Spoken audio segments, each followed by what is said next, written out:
with another edition of Spill the Tea in 10 with La Libre. So grab your tea. Here we go. Today I've got lavender and chamomile, and I'm loving it. It's great. But today we are answering a question from you, the audience of world language teachers striving for more proficiency-oriented instruction through the power of comprehensible input and meaningful opportunities for output. And we're trying to do it in a way that is more practical and works with your already crazy busy schedule. So that's why these are 10-minute tips. So let's get started. My name's Devin, and I am the teacher, author, and creator and curriculum designer behind La Libre Language Learning. I used to teach Spanish and French, and I got this question from a fellow either Spanish or French teacher. I don't remember, but this was submitted a few weeks ago. And I think it's a great question from this world language educator of what are the ways that you stay in the target language? Boom, juicy. Let's get right to it. So I got my notes here. Let's get started. The first thing that I want to talk about, which is very typical of me, is I'm going to answer your question first with, let's reframe this a little bit. How do you stay in the target language? I feel like this question because all of us have it. Every single one of us as a world language educator has this question because we all know how important it is to create a target language rich environment for students to acquire language. That is the number one expectation that is put on us as soon as we walk into a classroom and as soon as we even start hearing about what other teachers are doing, even if we're completely new to the profession, right? Like this is constantly on our brains. So I love this question. And today I'm going to give you one of my ultra secrets to this, like my absolute favorite tip about this, but it's kind of the best kept secret because it comes from this reframe idea. When we ask ourselves, how on earth do we stay in the target language? Because I used to ask this question all the time when I was in the classroom too. We're coming from this idea of the classroom it's difficult to use the target language in the classroom. It is. It is. I'm not going to fight you on that one. I've been there. Like it is. It's so hard to stay in the target language in the classroom. But I think that the reason that it's hard for us to stay in the target language in the classroom is because obviously we're working with a common L1 that we all just want to get to because making meaning is such a difficult process in the first place. But also, we feel like too much language is going to overload our students, and then they won't be able to function in the classroom environment. Like if we don't use L1, they won't be able to function in the classroom environment. Like how many times have you experienced this before? This used to happen to me all the time in the high school classroom. Like you would try your very best you would write everything on the board in the target language. You'd write it all in French. You would, write all your directions in French. And then you'd be like, I don't think they can understand anything. Like, how can I run my classroom? I'm not going to be able to run my classroom, right? Like, that's like the moment. So this is where I think we need to start reframing and where we'll all get to 90% target language a lot faster if we reframe it with your classroom is the communicative event, and the whole goal is to get students on board with running class in the target language. That's the whole goal. Your classroom is the communicative event, and you're going to use the target language to do everything a regular classroom would do. What do you mean by that, Devin? Well, I'm going to tell you. Here's what I mean by that. For me, it's easy to incorporate target language with all of the various wonderful and beautiful target language and input-rich activities that are out there. Like my favorite one's Picture Talk, or all the different games that you can do, or providing authentic texts in class, yada, yada, yada. It's a 10-minute class, so we can't get into it here, but you know what I'm talking about. Like, that's not the hard part. The hard part are these. This is where target language use breaks down. Are you ready? Directions, when you need students to do something.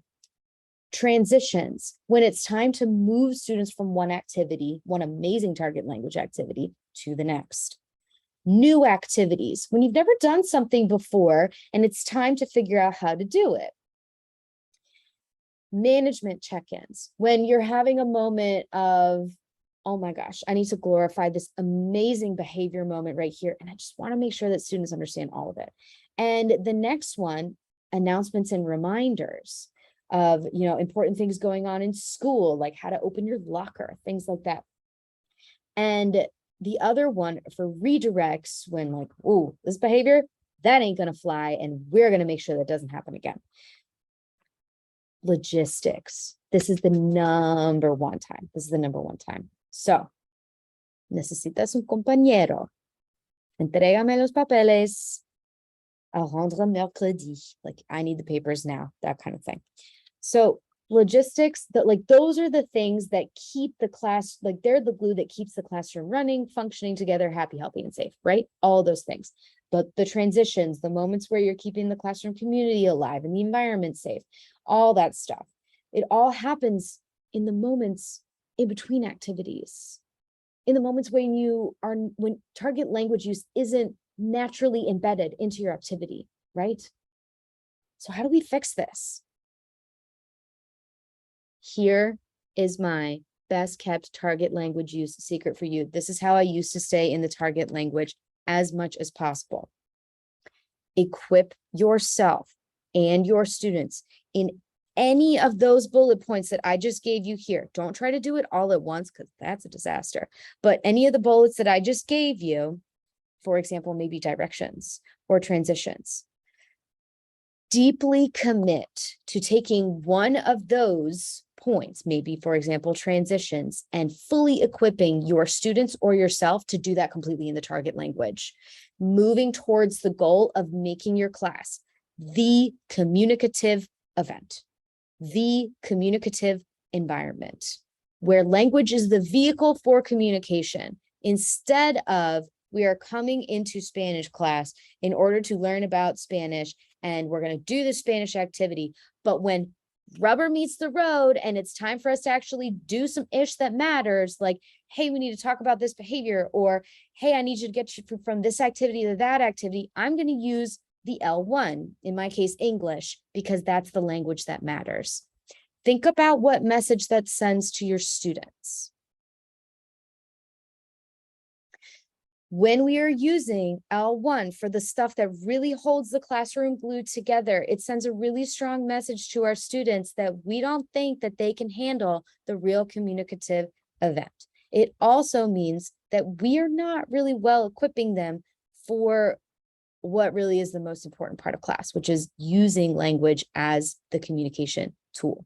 However, that is a huge, huge ask, because I will tell you that never in my entire teaching career was I ever taught how to do this, right? Like, that requires a lot of practice, a lot of training, la. So here's how we're going to make this an easy, simple tip for you that is going to just change the way that your classroom works.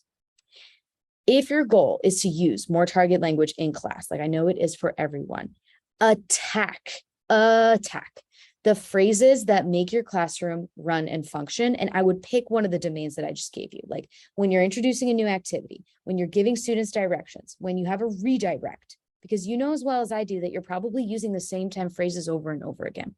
And what you're going to do is give students all the tools they need to understand what you are saying, and then tell you when they don't understand, and make it really, really weighty by doing things like putting all the stuff that matters in the target language. Nothing makes more of a message than writing, instead of saying quiz Wednesday, writing the words pruebita miércoles on the board. And then you go around to each student and you ask them, ¿Ya escribiste?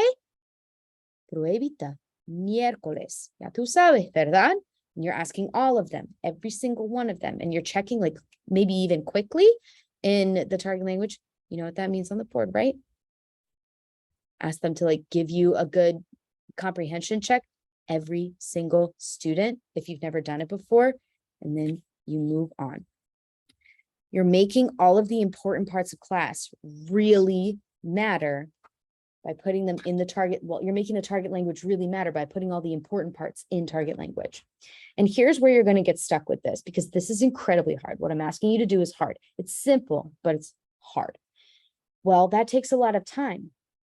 This is what I'm asking you to do, though, is to, when you put the class as the communicative event, every single second that you are spending equipping students to understand you means that you can use more target language in class. So it is worth every single second. It's worth every single second that you spend. Your next question might be like, well, what if stakeholders get upset? That's why you do the outrageous, exaggerated checks for understanding at the beginning, so that when you're in that parent-teacher conference and they're saying things like, which, they totally make stuff up when it comes to when the Spanish teacher's in the room of, my child did not know that there was a quiz Wednesday. And you say, oh, really? Because I checked their agenda and made sure that they wrote it down in English. I saw with my own dang eyes. Like that. That's why you do those exaggerated checks for understanding, that whole deal. And what if they don't understand? That exaggerated check for understanding also helps with that. I focus a lot on these logistics pieces because, like, I was a high school teacher and that stuff's really important. And my last thing that I want you to keep in mind is that when you put all of your high stakes information in your classroom, like your quizzes, your redirects for behavior, like I would say that's one of the harder ones. But once you get to that, it sends a very loud and clear message about this is what we do in class, and this is why it's so important. Then you can backward design all of your vocab and functional chunks from there, because the things that you're probably using the most in class for your redirects, like, no duermas en la clase, like that's easy. You can teach students that, and you can make a joke out of it. It'd be really, really funny. Now, as a quick clarification for classroom management and redirects, I am talking about the easy redirects that you use constantly all of the time to manage a classroom environment and keep it safe and focused for everybody. Like, fuera los teléfonos, like put your phones away. No sleeping in class, like, pick your head up, like despiértense, like wake yourself up, that kind of thing. When you need to have a real redirect with a student, that's a perfect way for you to just to like bring this all home with students. When you're having a management issue, those conversations, you can create a target language environment by asking that student to step outside of class. And that's another opportunity. As you say, ven aquí, por favor, sal de la clase, vamos a hablar. And everybody knows that means stuff just got real. They're about to have a conversation, and you have that conversation that you need to in L1 English, in my case, for whatever's going on in class or whatever just went down. And I mean, that's more effective anyways, right? I mean, praise in public and discipline in private, that's just best practice. So that is what I highly recommend to you for staying in the target language, is attack, attack, attack. Again, here are the different realms that I recommend that you go for, and then we'll wrap this up. Directions, transitions, new activities, times when you're explaining new activities, management check-ins, quick ones, like put away your phones, open this book, hey, stop that, don't throw things, don't lick things, that kind of stuff. Announcements and reminders, redirects, and logistics, things that you say all the time for your favorite activities and how to do this, put your papers away, bring them to me, turn it in Wednesday, that kind of stuff. That's how I made progress in my goals to stay more in the target language and to make target language have a lot of oomph in my French and Spanish classrooms. So what do you think? Was this useful for you? I hope it was really, really helpful for your target language goals. And guess what? You can hang out with me every Wednesday at 4 p.m. We do this live, y'all, and it's really fun. Thanks for joining me, and I will catch you for the next one. You can catch me everywhere at La Libre Language Learning on all the social channels, and I can't wait to hear your thoughts on how this is going to work for you in your classroom. Which one do you think you're going to tackle? Which one are you going to try? Can you put it in the comments for me? Because I want to see which one you're going to go for. Which one of those different realms are you going to attack first? All right. See y'all next week. Bye for now.